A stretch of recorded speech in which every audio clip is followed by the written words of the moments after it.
propose maintenant une balade à la découverte du Cap Corse. Chaque mardi, l'association Pedravive organise des promenades guidées à Pietracorbar. Riche de ses fontaines et de ses ponts génois, la vallée est un véritable musée à ciel ouvert. Louis Berthelot, Tiffany Ortiz-Verea.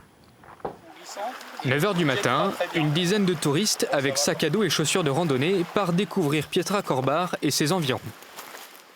Les ponts, c'était pour relier les hommes entre eux, les hameaux entre eux.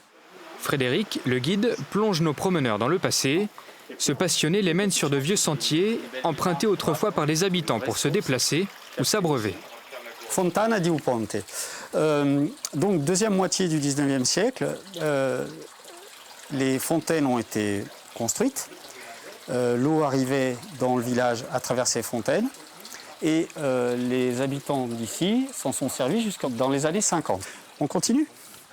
4 fontaines et 3 ponts génois attendent les marcheurs sur le parcours. Un patrimoine architectural riche, mais Frédéric décrypte aussi la végétation. Tous les sens sont en éveil.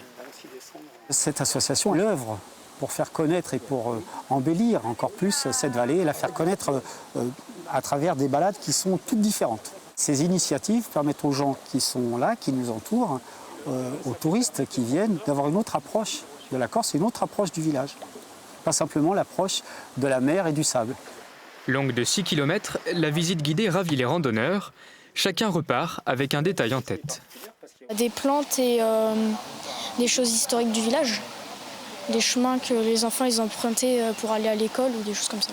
Auparavant, la route n'existait pas et donc les villages étaient reliés par les chemins que nous avons empruntés et les ponts aussi, qui sont effectivement... Et je n'avais pas conscience qu'effectivement les villages étaient aussi isolés. Pour découvrir la balade des ponts et des fontaines, comptez 5 € par personne.